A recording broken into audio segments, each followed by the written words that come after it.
Mon père était un nomade au désert, de puits en puits, cherchant les sources vives, le cuir brûlé de soleil et de vent.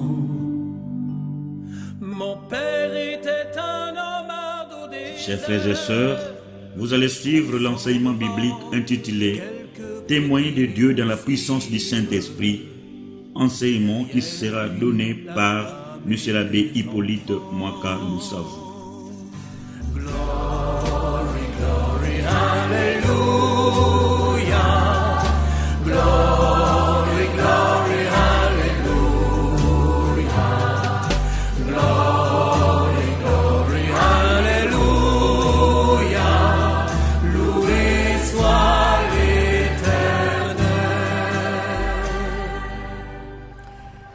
Être témoin de Dieu dans la puissance du Saint-Esprit. Aujourd'hui, frères et sœurs, nous voulons parler de témoignage dans la puissance du Saint-Esprit. Et nous pouvons commencer notre enseignement par cette lecture de Actes 1:8. Actes 1:8. Mais le Saint-Esprit va descendre sur vous. Il vous donnera la force et vous serez mes témoins à Jérusalem, dans toute la Judée et la Samarie et jusqu'aux confins du monde. Donc, quelque part là on dit, vous recevrez une puissance. Le Saint-Esprit survenant sur vous, donc ça dépend des traductions. Comme on le voit, il y a la présence du Saint-Esprit et de sa puissance pour être témoin de Dieu. Et, frères et sœurs, c'est le même Saint-Esprit qui, dans l'Ancien Testament, est exprimé par le terme « roi » et qui signifie « souffle », en particulier « souffle du vent ».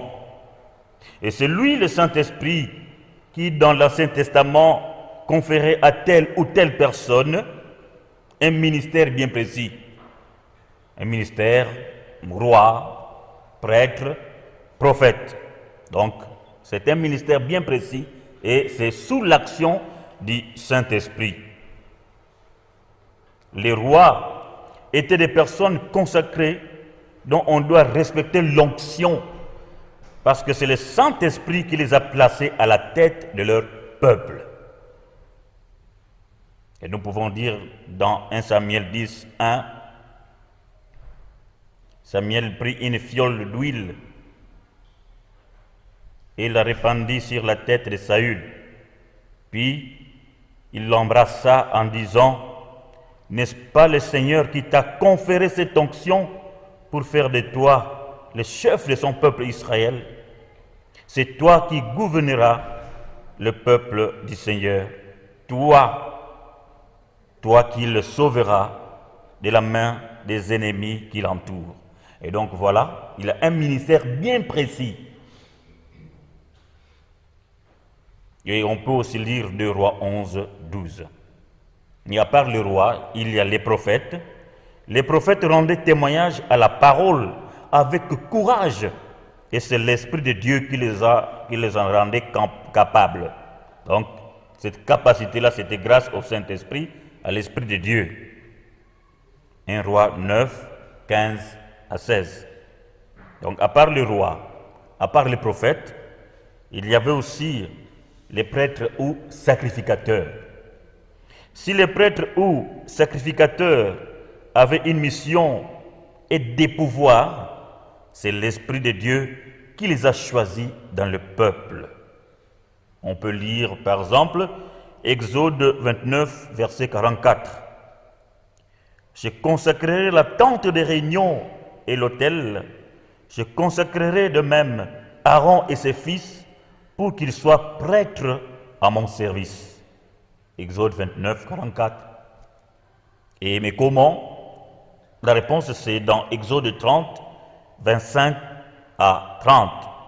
Et là on parle des ingrédients de cette huile d'onction de sanctification. Et au verset 20, « Tu engendreras Aaron et ses fils, et tu me les consacreras prêtres. » Donc voilà, dans l'Ancien Testament, comment ça se passait. Donc, il y a l'onction de Dieu, il y a aussi la présence du Saint-Esprit symbolisée. Il y a le symbole huile, il y a onction d'huile, il y avait donc la présence du Saint-Esprit et la puissance qui était là. Donc, tantôt quelqu'un est roi, un autre prêtre, un autre encore prophète. Et donc, chacun avec son ministère. Et le Saint-Esprit agissait dans leur ministère. Voilà. Mais ce n'est que dans le Nouveau Testament que le Saint-Esprit est clairement révélé comme étant une personne divine. L'évidence de cette révélation sera après la Pentecôte. Évidemment, frères et sœurs, la venue de l'Esprit Saint était déjà annoncée et promise par Dieu le Père et à plusieurs reprises par les prophètes. Donc on voit Isaïe, Ézéchiel, Joël. Dans Isaïe, on peut lire « Je répandrai mon esprit sur ta descendance ». Isaïe 44, verset 3. Isaïe 32, 15. « Un esprit sera répandu du haut ». Et dans Isaïe 11, du 1er au 2e verset, « Un germe poussera du trône de Jessé, un rejeton germera de ses racines. Sur lui se placera l'esprit du Seigneur, esprit de sagesse et d'intelligence, esprit de conseil et de force, esprit de connaissance et de crainte du Seigneur. » Isaïe 11, 1 à 2.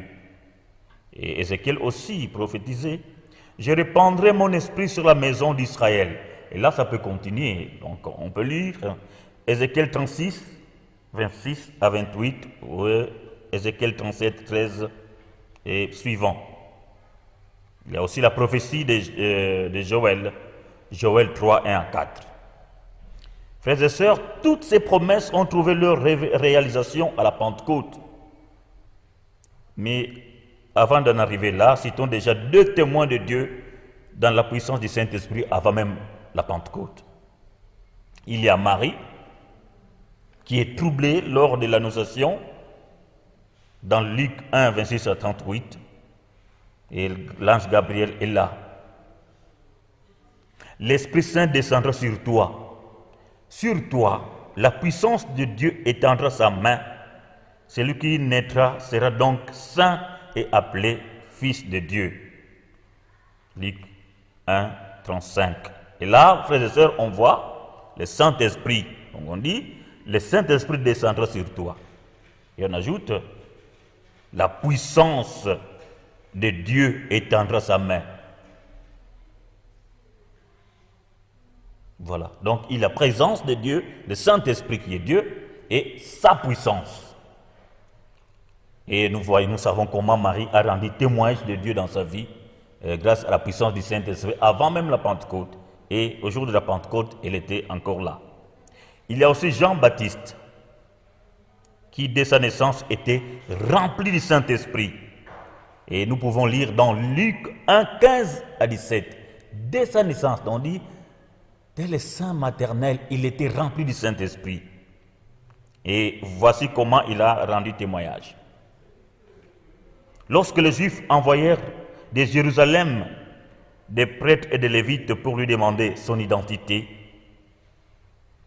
il dit, « Je ne suis point le Christ, ni le prophète, mais une voix qui crie dans le désert. » Alors, « Mais pourquoi baptises-tu » Et la réponse de Jean-Baptiste, « Pour moi, je baptise dans l'eau, mais au milieu de vous se trouve quelqu'un que vous ne connaissez pas. C'est celui qui vient après moi, et je ne suis pas digne de délier la courroie de ses chaussures. » Jean 1, 26 à 27. La présence de Jean-Baptiste, les gens s'étonnent, mais ils baptisent, mais pourquoi tu baptises? Es-tu le Messie? Non, je ne suis pas le Christ, non. Ni même prophète, mais une voix qui crie dans le désert. Et il présente celui qui va baptiser dans l'Esprit Saint. Il viendra, quelqu'un que vous ne connaissez pas. Alors, voyons la suite à partir du verset 29. Le lendemain, il vit Jésus venir à lui et il dit, « Voici l'agneau de Dieu qui ôte le péché du monde. C'est lui dont je disais, après moi vient un homme qui est passé devant moi, parce qu'il existe avant moi. C'est curieux. Donc, avant, il dit, au milieu de vous, il y a quelqu'un, c'est lui qui va vous baptiser dans l'Esprit Saint. Et donc, il ne savait pas, Jean-Baptiste. Naturellement, il connaissait Jésus, né de la Vierge Marie, son cousin, mais spirituellement, il ne savait pas qui il était.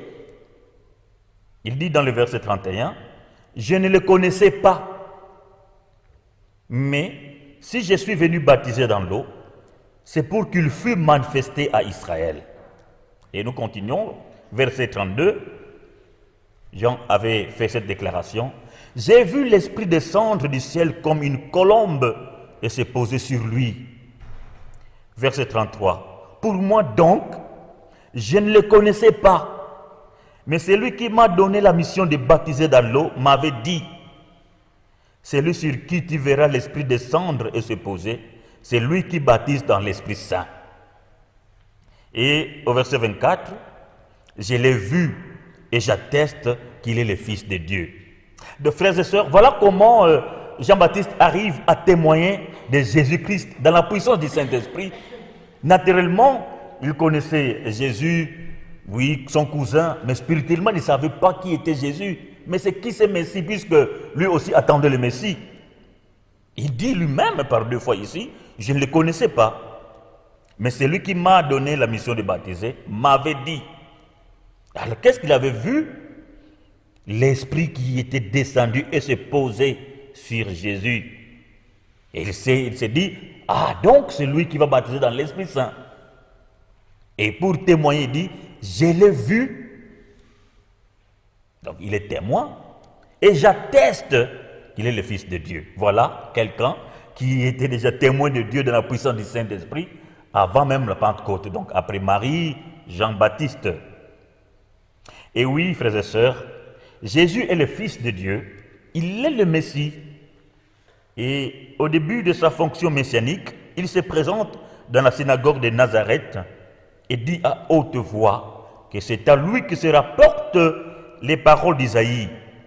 L'Esprit Saint est sur moi. Il m'a consacré par l'onction et m'a envoyé annoncer aux pauvres la bonne nouvelle. Luc 4, verset 18. Pour accomplir sa mission, il a choisi des apôtres, des disciples. C'est pour cette œuvre grandiose qu'est le salut à tous et pour tous. C'est eux qui devraient continuer cette mission. Il les a pris à lui pour leur apprendre à témoigner de ce qu'ils voient et entendent. Luc 24, verset 48 nous dit, vous êtes témoins de ces choses. Donc on voit déjà que ceux-là qui ils ont été choisis. Donc c'est pour être déjà témoins. Vous êtes témoins de ces choses. Luc 24, 48 et dans Jean 15, 25, et vous aussi, vous rendrez témoignage parce que vous êtes avec moi dès le commencement. Donc on voit déjà cette vie de témoignage par rapport aux disciples, aux apôtres qui étaient déjà choisis par Jésus et qui étaient avec lui. Donc, frères et sœurs, les apôtres, les disciples étaient bel et bien préparés pour témoigner de Jésus. Mais comme Jésus sait qu'il ne sera plus avec eux à un certain moment, il leur promet l'autre consolateur, le Paraclet, l'Esprit Saint. Tout se passe au soir de l'adieu, dans l'intimité de la Sainte Seine. Je suis sorti d'auprès du Père et venu dans le monde. De nouveau, je quitte le monde et vais vers le Père. Ça, c'est Jésus qui dit à ses disciples, Jean 16, 28. Je ne vous laisserai pas orphelins, je retournerai à vous. Jean 14, verset 18. Je prierai le Père de vous donner un autre consolateur qui restera toujours avec vous, l'esprit de vérité que le monde ne peut pas recevoir, parce qu'il ne le voit pas ni ne le connaît. Vous le connaissez, parce qu'il demeure auprès de vous. Jean 14, 16 à 18. Voilà, frères et sœurs, les promesses sur la venue du Saint-Esprit. Et les apôtres devaient l'attendre. Les apôtres devaient attendre cet esprit qui est promis par Jésus. Et Jésus insiste pour l'attente. Vous donc, dit Jésus à ses apôtres, demeurez dans la ville jusqu'à ce que vous soyez revêtus de la force d'en haut. Donc, comme concis, il faut rester là, demeurer dans la ville. Ne sortez pas. Luc 24, 49. Et Luc reprend encore la parole de Jésus dans les Actes des Apôtres. Vous recevrez une puissance, le Saint-Esprit survenant sur vous. Acte 1, 8. Vous serez alors mes témoins à Jérusalem, dans toute la Judée et la Samarie, et jusqu'aux extrémités de la terre. La suite de ces passages prouve qu'ils ont suivi ce que Jésus leur demandait.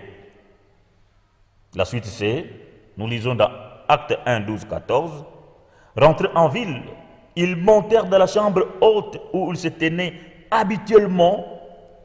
Il y avait Pierre et Jean, Jacques et André, Philippe et Thomas, Barthélemy et Matthieu, Jacques d'Alphée et Simon les Zélotes, et Jude, fils de Jacques. Tous de même cœur, ils étaient assidus à la prière avec quelques femmes, dont Marie, mère de Jésus, et avec ses frères. Donc acte 1, 12, 14. Donc on voit Jésus qui dit qu'il ne faut pas sortir, vous devez rester là. Et ils ont suivi, vous devez rester, mais vous aurez une puissance, le Saint-Esprit survenant sur vous. Après alors, vous serez mes témoins, Jérusalem, Judée et jusqu'aux extrémités de la terre. Et l'accomplissement de tout cela était la Pentecôte, la descente du Saint-Esprit, acte 2, 1 à 4. En relisant acte 1, 8, le comprend, et il est significatif que pour être témoin du Christ dans le monde, ses disciples ont besoin d'une force particulière sans laquelle ils restent au niveau des capacités humaines. Il faut une force particulière. Sinon, alors, on sera comme des boxeurs. On croit que pour témoigner, il faut être fort comme un boxeur, comme un Undertaker ou catcheur, tout ça. Mais ce n'est pas ça. Ils risquent d'avoir confiance en leur capacité humaine. Mais non, il faut une force particulière. Jésus connaît la force de résistance et d'opposition que ses disciples rencontreront dans le monde.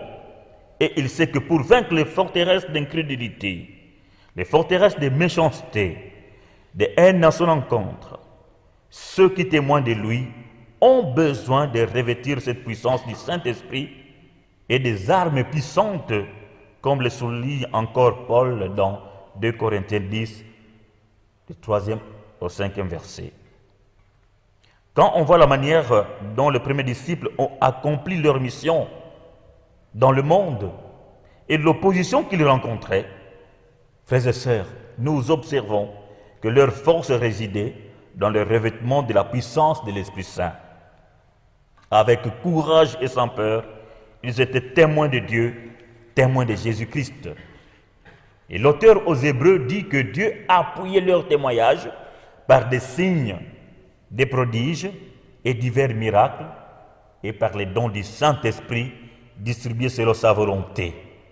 Hébreux 2, verset 4. Grâce au revêtement de cette puissance du Saint-Esprit, et à travers des miracles et prodiges, beaucoup ont embrassé la foi et sont devenus chrétiens, sont devenus fils et filles du roi. Et on a beaucoup de versets, beaucoup de passages. On pourra lire Acte 5, 12 à 16. Il y a aussi Acte 10, le premier verset. Il s'agit de la visite d'un ange et l'intervention du Saint-Esprit qui font que toute la famille d'un capitaine romain va croire au Seigneur et être baptisée du Saint-Esprit. Et dans Acte 13, 6 à 12, il s'agit de Paul qui est rempli du Saint-Esprit et qui confond un magicien qui s'opposait à la parole de Dieu, ce qui amène un proconsul romain à la foi. Donc on voit l'action du Saint-Esprit, la puissance du Saint-Esprit, et finalement, quand les apôtres évangélisaient, beaucoup alors acceptaient Christ comme Seigneur et Sauveur.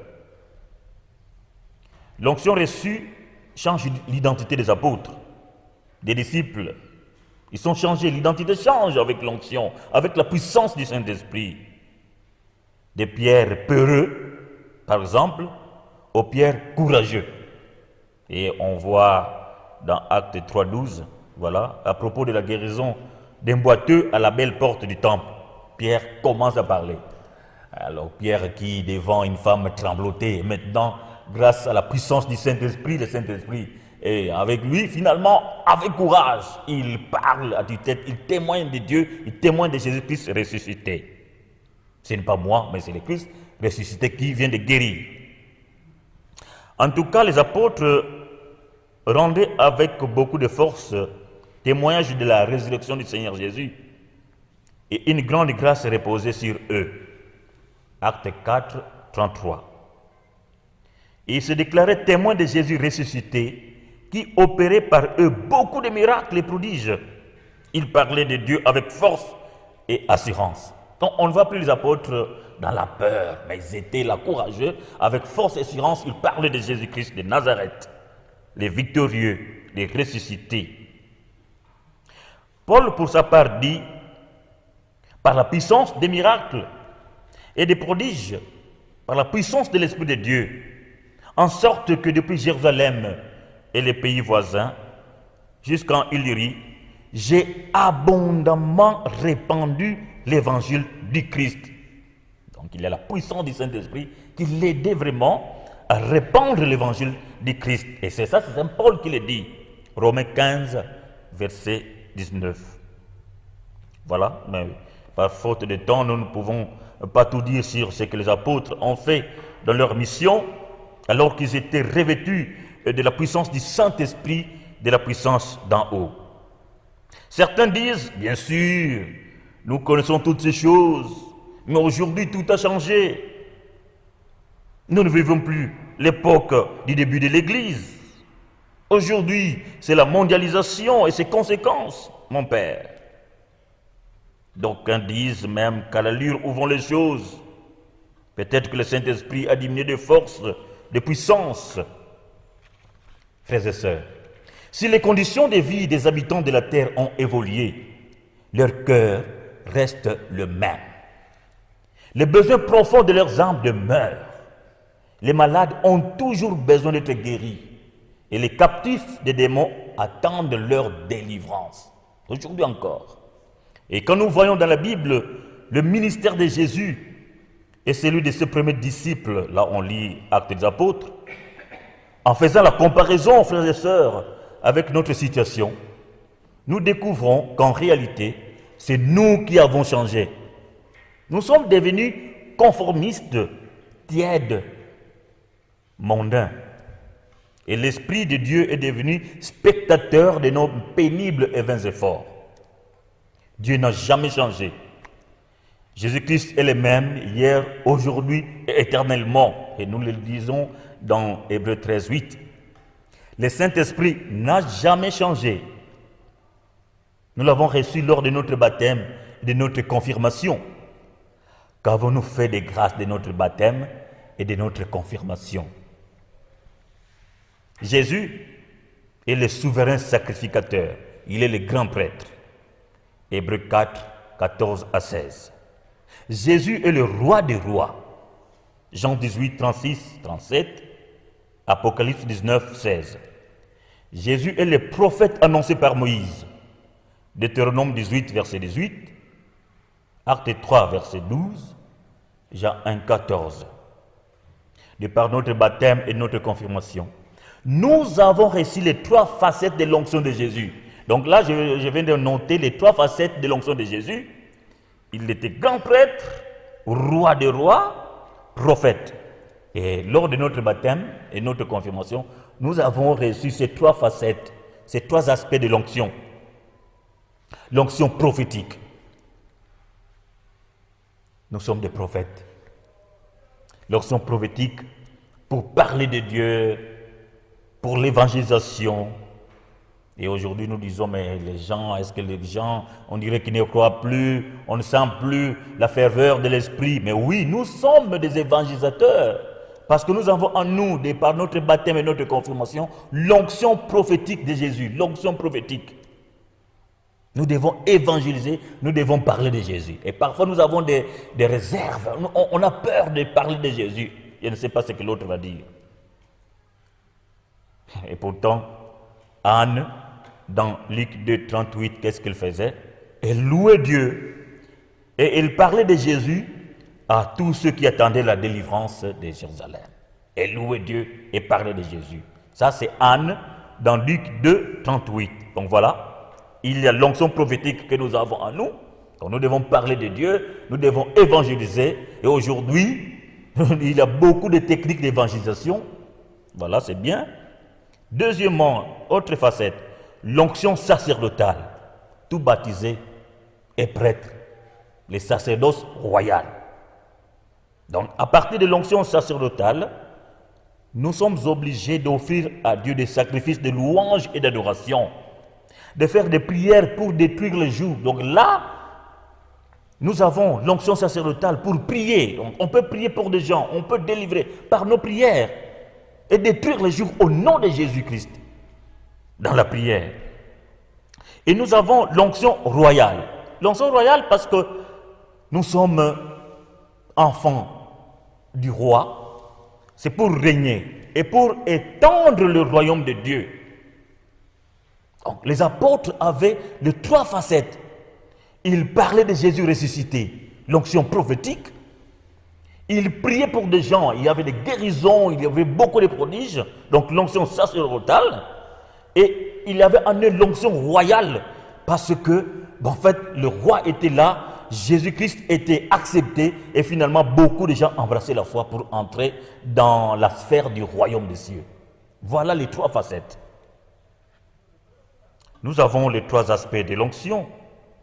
Si dans l'Ancien Testament, chacun qui était choisi par Dieu faisait l'expérience de la puissance du Saint-Esprit par rapport à l'aspect de l'onction, a fortiori, nous qui en avons reçu les trois facettes. Saül, il a eu l'onction. Quand il a eu l'onction, finalement, c'est lui qui dirigeait. Et quand il dirigeait, c'est avec la puissance du Saint-Esprit. Il n'avait pas les trois facettes. Samson aussi, choisi par le Seigneur, il a eu onction. Mais alors, il était fort pour diriger le peuple. Nous avons les trois facettes. Les apôtres, comme je l'ai dit, ayant les trois facettes de l'onction, ont témoigné de Dieu dans la puissance du Saint-Esprit. Pourquoi pas nous? Pourquoi pas moi, Hippolyte? C'est peut-être parce que nous laissons de côté le Saint-Esprit dans ce que nous faisons. Nous établissons nos plans. Nous étudions des stratégies pour une meilleure évangélisation, pour un bon témoignage sans le Saint-Esprit.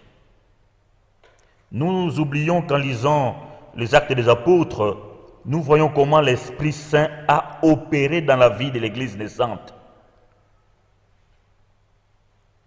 C'est le Saint-Esprit qui choisit les apôtres à envoyer en mission. Donc l'implication du Saint-Esprit, acte 13, 12. C'est le Saint-Esprit qui inspire les initiatives. Acte 10, 19 à 20. Donc, on ne pouvait pas dire, mais moi j'ai quelque chose à dire. Non, qu'est-ce que le Saint-Esprit dit? Le Saint-Esprit, c'est le Saint-Esprit qui indique aux apôtres le chemin à parcourir.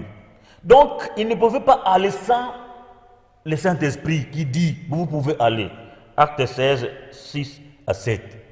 Et nous, quand je me réveille, je ne sais pas où est-ce que je pars, je peux partir n'importe où, je ne sais pas ce que le Saint-Esprit veut. Voilà, frères et sœurs, laissons la place au Saint-Esprit de nous diriger, de nous conduire. La Bible ne dit-elle pas que ceux qui se laissent conduire par l'Esprit Saint sont enfants de Dieu? En plus, il y a trois clés à retenir pour vivre cette expérience de la puissance du Saint-Esprit dans notre vie. La purification par le sang de la croix. L'onction ou la puissance de Dieu ne convient pas dans la vie de ceux qui vivent dans la chair, mais dans l'esprit. Donc il y a là importance de la confession, importance de demander pardon. Donc chaque fois, il faut se purifier, il faut se purifier. Ézéchiel 16, 9. J'ai été lavé dans l'eau j'ai fait disparaître le sang qui était sur toi et j'ai toigné avec de l'huile. Donc avant l'onction d'huile, il y avait lavement dans l'eau pour faire disparaître le sang qui était sur celui qui devait être oint. Donc voilà. Avant que la puissance du Saint-Esprit, onction de Dieu puisse agir, nous devons commencer par la purification, demander pardon. Donc pas d'orgueil. Deuxième clé, c'est la parole. La parole de Dieu apporte l'onction. Être docile à cette parole de Dieu nous fait connecter au Saint-Esprit et à sa puissance. Attachons-nous à la parole de Dieu. Méditons-la matin, soir. Et le Saint-Esprit prendra plaisir en nous et va nous révéler beaucoup de choses. Quand nous obéissons à sa parole, le Seigneur accomplit alors ce qu'il nous a promis. Les apôtres ont obéi à la parole, restés là et attendant la puissance du Saint-Esprit. Ils ont obéi et finalement il y a eu réaction. Troisième clé, c'est la prière. Tous d'un commun accord, persévérer dans la prière avec les femmes et Marie, mère de Jésus, et avec les frères de Jésus. Acte 1, 14. Donc on voit, ils étaient ensemble dans la prière, ils persévéraient dans la prière. Et le résultat de leur prière est manifesté dans Acte 2. Et nous lisons dans Acte 2, 4. Ils furent tous remplis du Saint-Esprit et se mirent à parler en d'autres langues, selon que l'Esprit leur donnait de s'exprimer. Donc voilà, persévérant dans la prière finalement, remplis du Saint-Esprit. Frères et sœurs, c'est dans la prière que nous avons à demander au Seigneur de nous donner d'annoncer sa parole avec pleine assurance et de lui demander de tendre sa main pour qu'il se fasse des guérisons, des miracles et des prodiges par le nom de son saint serviteur Jésus, comme l'ont fait les apôtres dans Actes 4, 21 à 31. Donc dans la prière. Dans la prière, on demande que le Seigneur nous donne cette puissance, la puissance du Saint-Esprit, et il va agir pour que lui-même étende la main pour qu'il y ait des guérisons. Quand il y a des signes de prodiges, les gens sont appelés, ils voient la puissance du Saint-Esprit en action finalement. Beaucoup peuvent accepter le Christ, beaucoup peuvent finalement adhérer et suivre le Christ dans leur vie. Être témoin de Dieu, de la puissance du Saint-Esprit, ce n'est pas seulement réservé aux témoins de l'Ancien Testament, pas seulement réservé aux apôtres, aux disciples de Jésus, mais à nous aussi. Nous sommes témoins et nous pouvons être témoins de Dieu dans la puissance du Saint-Esprit. Le Saint-Esprit que nous avons reçu lors de notre baptême, notre confirmation, il est là. Faisons l'expérience de la puissance de Dieu et demandons au Seigneur de nous raviver, de raviver tous les charismes en nous, de raviver les dons et que la puissance du Saint-Esprit continue à agir dans notre vie pour que finalement nous soyons des témoins vivants, des témoins forts, des témoins puissants de Dieu pour son règne et que finalement il y ait beaucoup de sauvés. Le Seigneur a besoin de nous, il a vraiment besoin de nous pour la vie en abondance de ses enfants. Que le Seigneur nous bénisse et que sa parole demeure en nous dans toute sa richesse. Amen.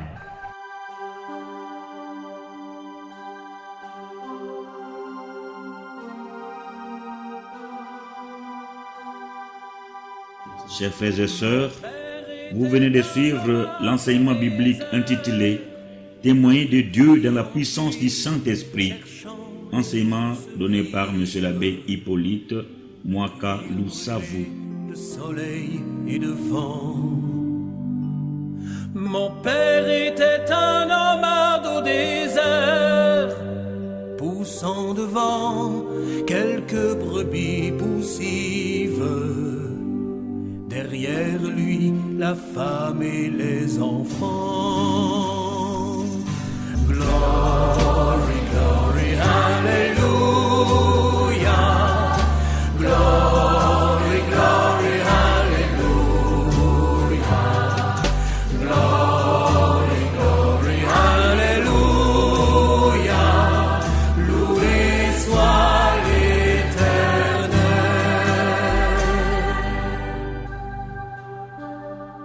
Mon père était un nomade au désert. Il invitait sous sous l'attente à le suivre, rompant le pain dans le soir flamboyant. Mon père était un nomade au désert, je garde au cœur le désir des eaux vives et sa chanson qui parlait du vivant. Glory, glory, hallelujah.